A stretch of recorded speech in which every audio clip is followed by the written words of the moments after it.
I want you to picture a scenario. It's, say, 10 to 0 a.m. You've got the coffee. It's the perfect temperature. You've got the chair. The to-do list is right there. Ideally, you should be absolutely crushing it. But you're not. You are just staring. The screen is just staring right back. Exactly. The cursor is blinking. And, physically you're fine. But mentally, it feels like the engine's revving, the pedal is floored, but the car is just stuck in neutral. And the worst part is you can hear the clock. Oh, yeah. Tick, tick, tick. And every single tick feels like a judgment. It's such a universal modern struggle. We usually label it procrastination, or maybe in the clinical world we'd call it executive dysfunction, the inability to execute. Right. And normally when I hit that wall, I assume I am the problem. I need a better app, or maybe I should try that Pomodoro thing with the tomato timer, or just need more discipline. But today, we're doing something a little different. We're looking at a deep dive that says, hey, maybe the problem isn't your brain. Maybe the problem is the clock itself. It is a really radical shift in perspective. We're exploring a piece called Executive Functioning, Work Without the Whip, by Jaime Hoerricks, who has a PhD. And I have to say, this is not your standard how to work harder article. No, it really isn't. When I first saw the title, Work Without the Whip, I thought, oh, this is going to be about self-compassion. And it is, sort of. It is, but it's much more an analysis of the actual environment we're all working in. Precisely. Hoerricks isn't trying to, hack your brain. She is fundamentally challenging the definition of disorder by looking at the water we're all swimming in. She argues that what we call executive dysfunction is actually a rational response to a very specific type of time. A rational response. I love that. Because usually I just feel broken. So, okay, break this down for us. The author says adult life is essentially an argument about clocks. What does that mean? Well, to really get it, we have to go back to the ancients. The Greeks actually had two different words for time, and they meant two completely different things. But in our modern work culture, we've pretty much forgotten one of them entirely. Okay, so let's start with word number one. The source calls it chronos. Chronos. Think chronological. This is linear time. It's the time on your watch. It's the schedule, the deadline, the little 15-minute blocks on your Google Calendar. Right. And in the piece, Hoerricks uses this very intense phrase to describe it. She calls Chronos labor's whip. That is heavy. Labor's whip. It definitely feels that way when you're running late for something. It feels that way because Chronos is essentially a measurement of scarcity. It's a countdown. It works on the assumption that time is a resource that is constantly running out, and you have to race against it to prove your worth. Which is basically every single job description ever. Must work well under pressure, must meet tight deadlines. Exactly. And this is where the deep dive gets really interesting about our brains. The author points out this massive hypocrisy in how we treat this whole thing. In schools or clinics, if a child can't keep up with Chronos, if they can't sit still or focus on command, we say it's a developmental issue. We might even give it a diagnosis. Right. We say, oh, they have an executive function deficit. But then the author notes that when you enter the workforce, that exact same biological mismatch, we stop calling it a diagnosis. We just call it bad productivity. Wow. So if you can't sync with the machine, you are just a bad cog. You're a bad cog. So if Chronos is the bad guy, or at least the very strict taskmaster, what is the alternative? Because I can't exactly walk into my boss's office and say, hey, I'm opting out of linear time today. Yeah, right. Well, you might not be able to opt out of the meeting, but you might be able to change the quality of the time within it. And this brings us to the second word, kairos. Kairos. Okay, I've heard this term before, maybe in philosophy class, but how is she applying it to like an office job? So kairos is shared time. It's the commons. I want you to think about a moment where you were working with a team and everyone was just vibing. Okay. You weren't watching the clock. You were just focused on the idea, the conversation, the flow. Oh, yeah, for sure. I've had those meetings. They're usually the ones that go like 5 minutes over, but nobody cares because we actually solved the problem. That is kairos. It's time measured by the quality of the moment, not the quantity of seconds. And Hoerricks makes this fascinating observation here. She says that when people enter that state, that commons, the so-called executive dysfunction often just evaporates. Wait, really? The symptoms just go away? Listen to this imagery she uses. She writes that under the influence of kairos, deficits fade, and it feels as though a draft has left the room. And so a draft has left the room. That's so visceral. It's like, Yeah. you didn't even realize you were cold until someone closed the window. Exactly. The anxiety just drops. The brain stops panicking about the whip of the clock and just engages with the task at hand. The text says we go from being labeled disordered to looking strangely ordinary, calm, centered. That really hits home because I've definitely had days where I'm staring at a spreadsheet all alone, completely paralyzing myself. But then a colleague calls me, we start talking through the problem, and suddenly I'm typing 80 words a minute and everything is crystal clear. That is the power of the commons. You moved from chronos, that isolated pressure of the ticking clock, into kairos, into shared flow. And the implication here is huge. If your disorder disappears when the environment changes, is it really a disorder? Or is this an allergic reaction to the clock? Precisely.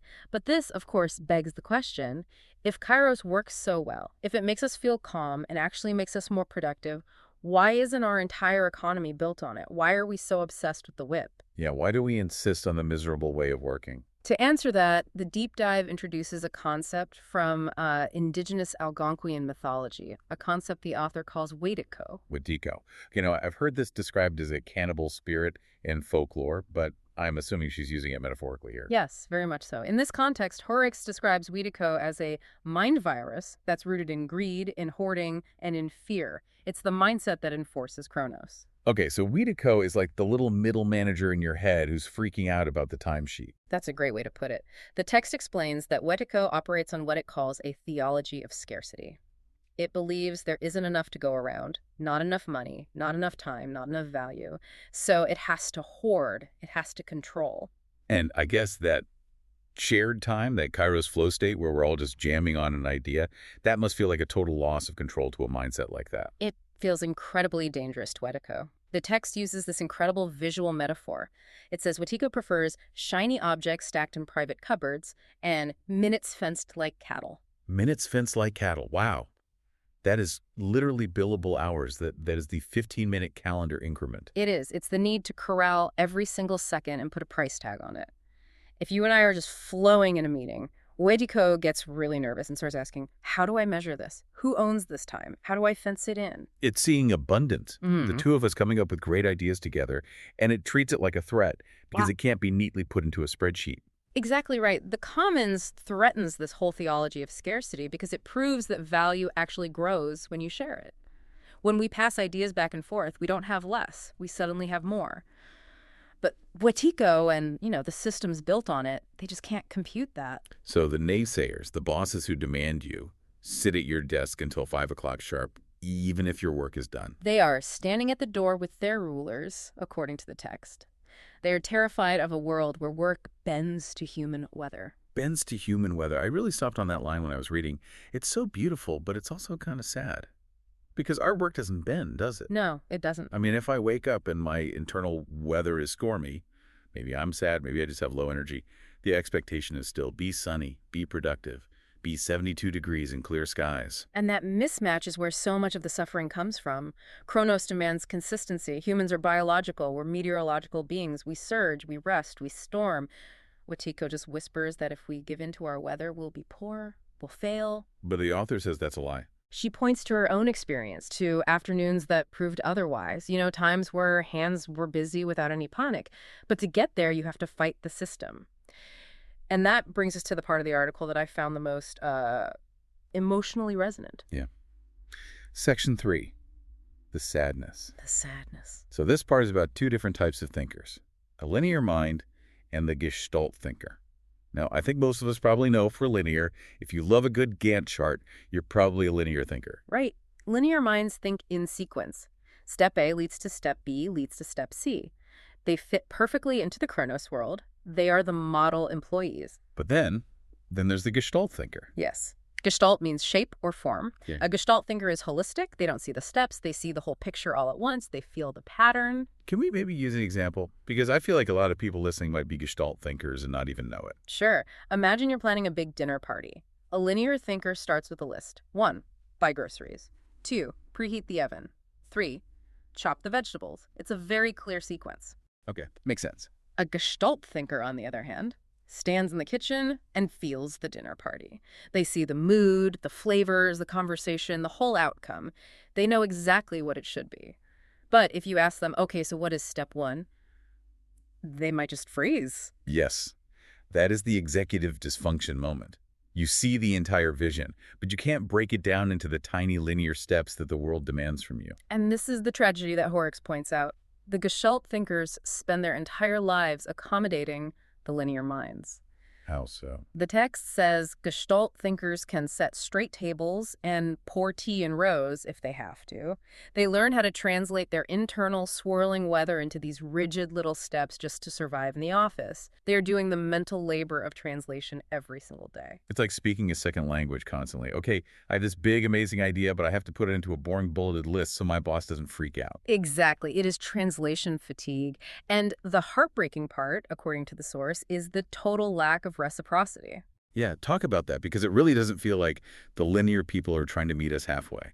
They aren't. The linear mind, which is driven by Chronos, it looks at the Gestalt process, which might look like staring out a window or doodling or just thinking, and it sees a threat. It sees laziness. It says, I can't measure what you're doing with my ruler, so you must not be working. Man, that is such a one-way street. The holistic people are constantly contorting themselves to fit into the box, but the box never, ever expands to fit the people. And that inequality creates a deep, persistent sadness. It's the exhaustion of never being truly met where you are. It explains so much about burnout. You're not just tired from the work, you're tired from the act of pretending to be a machine. Correct. You are pretending to be linear when you are actually a web of connections. So, what do we do? Because the author says she's not trying to rearrange capitalism's deck chairs. She's not trying to sell us a better planner. She's imagining a post-capital antidote. This is the Imagine If section of the deep dive. And I love how she phrases the goal. She says she doesn't want a utopia. She just wants an ordinary life with oxygen. An ordinary life with oxygen. That sounds surprisingly achievable. Maybe. Well, it requires a pretty big shift in how we structure work. Instead of these rigid clocks, she proposes working in surges. Surges, so like riding the wave of your own energy. Yes. When the weather is right, you work. You ride the surge, and when the surge recedes, you rest, or you do the low-level maintenance stuff. You don't try to force the surge at 9 a.m. just because your calendar says so.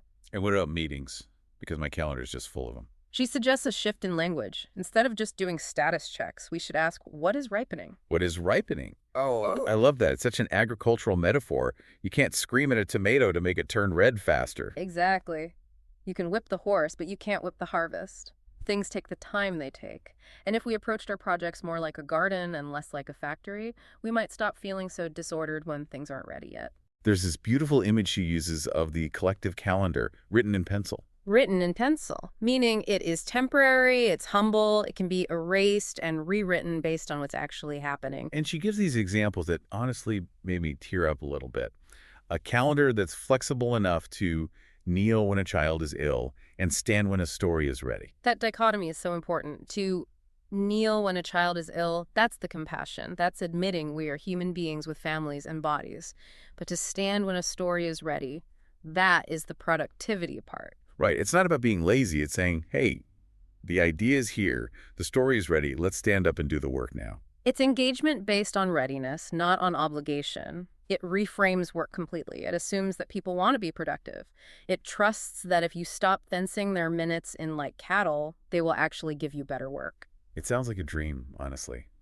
But I guess the point of this deep dive isn't to say, go quit your job tomorrow. It's more to just validate the feeling. Yes, it is a sanity check. If you are listening to this right now and thinking, I am broken because I can't focus on this meaningless task at 2 in the afternoon, this source is telling you, you are not broken. You are a biological organism in a mechanical room. You're a Gestalt thinker trying to survive in a linear world. You are a person of the commons trying to breathe in a world that's full of private cupboards. And that struggle isn't a defect, it's just friction. It is the friction of your humanity rubbing up against the machine. So as we wrap this up, I want to go back to that idea of the draft leaving the room. That feeling of relief when you stop fighting the clock. It's the feeling of kairos. If that feeling exists, I mean, if the symptoms of executive dysfunction really do just disappear when we change the environment, that leaves us with a pretty provocative final thought, doesn't it? It certainly does. It forces us to ask a really difficult question about what it is we value. Because we spend so much time and energy measuring executive function. We test kids for it. We promote adults for it. We obsess over it. But if executive function is just the ability to ignore your own internal rhythms, if it's just the ability to submit to the whip of Chronos, Then is it actually a cognitive skill? Or is executive function simply a measurement of how well a human being can mimic a machine? are we just grading ourselves on how well we can suppress our own humanity? That is the question. And I think the answer might change how we all look at our to-do lists tomorrow. Something to think about the next time you're watching that clock tick. Yeah. Thanks for diving in with us. Take care.